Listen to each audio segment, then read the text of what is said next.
Banyak sekali orang menjadi korban KUHP Orde Baru. Lihat misalnya rombongannya kelompoknya Roy Suryo dan segala macam. Itu kan korban KUHP Orde Baru. Paripurna yang tadinya ada agenda pengesahan KUHP. Wallahu alam bisawab, apakah nanti akan ada pengesahan atau enggak, itu keputusan yang bukan di kita, ya. Dan kita tunggu saja, kalau ada pengesahan ya kami siap saja. Teman-teman, ada dua hal ya yang kami perlu sampaikan terkait beredarnya hoax atau informasi yang tidak tepat atau tidak benar sejak kemarin. Yang pertama adalah terkait tuduhan bahwa Komisi 3 DPR RI mencatut nama sejumlah LSM ya, dalam pembahasan KUHP. Sebagaimana kita ketahui kemarin waktu rapat kan kita 10 Juli sebetulnya sudah selesai tingkat pertama pembahasan di Panja lalu Timsin, tapi karena memang teman-teman banyak meminta kita membuka kembali, kita buka kembali. Masukan dari masyarakat kan, dari Juli, Agustus, September, Oktober, November, awal November, terus sampai hampir 100 kelompok masyarakat hadir ya, kita termasuk beberapa LSM, sekelompok LSM yang menamakan dirinya Koalisi Masyarakat Sipil dan lain sebagainya. Tapi intinya yang nggak menyebut dirinya secara koalisi masyarakat sipil ya juga masyarakat sipil, ya. Lalu berdasarkan masukan-masukan tersebut, tim sekretariat membuat klasterisasi untuk disajikan dalam rapat Panja yang kembali dibuka setelah Timsin. Nah, rapat klasterisasi itu dibuatlah tabel, ya. Disebutkan misalnya usulan soal penghapusan larangan peliputan. Usulannya dari mana? Dari Aliansi Jurnalis Independen. Responnya seperti apa? Lalu usulan soal hak-hak disabilitas ya, orang-orang disabilitas, mulai dari prasarananya, lalu bahwa kesaksian disabilitas ya yang memiliki karakteristik khusus ya. Itu masukan dari beberapa LSM ya, termasuk dari Mbak Yeni Rosa Damayanti. Kita bikin tabelnya di kiri, pengusulnya di kiri, di tabel kiri, di kolom yang paling kiri, lalu substansinya apa, lalu rumusannya. Memang pada akhirnya tidak semua redaksi ya yang diusulkan itu diakomodir 100% ya. 100%. Terakhir misalnya usulan dari Maidina, siapa nama lengkapnya ini? Ada teman dari ICJR ya. Maidina Rahmawati. Saya mengenal beliau ya, aktif di ICJR. Sampai akhir-akhir pengesahan, beliau meminta memberikan aspirasi soal perluasan objek pra peradilan. Termasuk diantaranya soal penelantaran laporan atau undue delay, lalu soal penangguhan penahanan ya. Dari beberapa poin, 2 itu kita akomodir, kita masukkan di pasal-pasal terkait objek pra peradilan. Begitu juga masukan dari Universitas Indonesia yang disampaikan oleh sahabat saya, rekan Taufik Basari ya.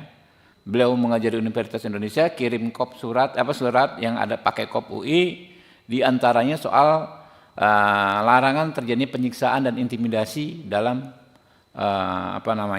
dalam pemeriksaan. Itu kita masukkan ya. Tapi prinsipnya ya 100% lah ya, mungkin 99,9% KUHP baru ini merupakan masukan dari masyarakat sipil ya. Terutama adalah penguatan peran advokat dan hak tersangka sebagai mekanisme untuk mengontrol agar aparat penegak hukum tidak melakukan kesewenang-wenangan ya. Jadi itu yang soal soal pencatutan ya. Nah, kemudian ada ini beredar nih ya, semacam poster di media sosial yang isinya tidak benar ya. Disebutkan ya, kalau RKUHP disahkan, polisi jadi bisa lakukan ini ke kamu tanpa izin hakim. Ini tidak benar sama sekali. Pertama, diam-diam menyadap, merekam dan mengutak-atik komunikasi. Ya, kedua, membekukan sepihak tabungan dan semua jejak online. 3, mengambil HP, laptop dan data ya tanpa izin hakim ya. 4, menangkap, melarang meninggalkan tempat, menggeledah, bahkan melakukan penahanan tanpa konfirmasi tindak pidana. Ini hoax, benar hoax ya. Yang benar adalah ini kami bikin klarifikasinya, kami sebarkan juga ke teman-teman nanti ya, yang versi WA-nya ya. Bahwa yang pertama ya, menurut pasal 135 ayat 2 KUHP baru ya, soal penyadapan akan diatur secara khusus di undang-undang yang mengatur penyadapan yang baru akan dibahas setelah pengesahan KUHP baru. Jadi belum ada penyadapan itu, memang ada hak upaya paksa penyadapan, tapi pelaksanaan dan pengaturannya akan diatur dengan undang-undang tersendiri soal penyadapan yang akan dibahas kalau KUHP-nya disahkan. Nah, tapi secara umum ya, saya komunikasi lintas fraksi di Komisi 3, ada Pak Nabil ya, fraksi Nasdem, Pak Bimantoro fraksi Partai Gerindra ya.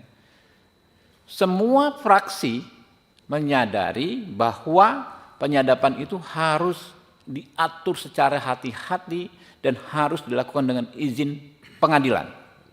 Jadi undang-undangnya belum ada tapi sikap politiknya sudah ada ya soal penyadapan. Lalu menurut pasal 139 ayat 2 KUHP, semua bentuk pemblokiran ya kan, kayak tadi ini kan pemblokiran rekening ya, pemblokiran data online, medsos dan lain sebagainya ya, dilakukan ya dengan mendapatkan izin hakim 139 ayat 2. Lalu menurut pasal 44 KUHP baru, semua bentuk penyitaan, nah ini yang soal handphone, laptop disita itu ya tanpa izin hakim, menurut pasal 44 KUHP baru, semua bentuk penyitaan harus dilakukan dengan izin Ketua Pengadilan Negeri. Nah, soal penangkapan, tadi katanya bisa ditangkap tanpa konfirmasi tindak pidana. Ini mengacu kepada bahwa penyelidik atas perintah penyidik bisa melakukan penangkapan. Sebetulnya pengaturannya begini, ya. Pertama, penangkapan itu harus dilakukan setelah adanya penetapan tersangka. Penetapan tersangka itu tentu mensyaratkan dua alat bukti, ya. Lalu penahanan itu ya syaratnya ini jauh lebih berat, ya, jauh lebih objektif dibandingkan dengan apa yang diatur di KUHP Orde Baru. Ya, di KUHP baru penahanan bisa dilakukan pertama apabila tersangka mengabaikan panggilan 2 kali berturut-turut. Ini kan sangat objektif. Panggil sekali nggak datang, 2 kali nggak datang, jelas faktanya. Yang kedua, apabila tersangka memberikan informasi tidak sesuai fakta, ini kan gampang di cross checknya, gitu loh. Ketiga, apabila tersangka menghambat proses pemeriksaan, ya. Keempat, kalau menghambat proses pemeriksaan ini kan jelas sebuah tindak pidana, namanya obstruction of justice, ya. Keempat, apabila tersangka berupaya melarikan diri, melakukan ulang tindak pidana, ya, menghilangkan alat bukti dan terancam keselamatannya, atau yang terakhir tersangka mempengaruhi saksi untuk berbohong. Ini juga kan termasuk dalam obstruction of justice yang memang merupakan tindak pidana. Jadi ya, kalau di KUHP Orde Baru orang tuh bisa ditahan hanya dengan 3 kekhawatiran. 1, khawatir melarikan diri, khawatir menghilangkan alat bukti, khawatir mengulangi tindak pidana, yang pemenuhannya unsur yang subjektivitasnya hanya ada pada penyidik. Nah, kalau yang di KUHP baru ini sangat objektif, sangat bisa dinilai, gitu loh. Jadi teman-teman ya, kami sih terus berdoa sampai sekarang ya, rekan-rekan Komisi 3 kita di grup, Bismillah kita doakan hari ini bisa disahkan ya. Semoga nanti benar-benar bisa disahkan KUHP baru, menggantikan KUHP Orde Baru ya. Jadi aneh kalau ini bilang ya, ada poster lain berbeda, kamu bisa jadi korban KUHP baru. Lah, mereka nggak ngomong. Sekarang ini banyak sekali orang menjadi korban KUHP Orde Baru.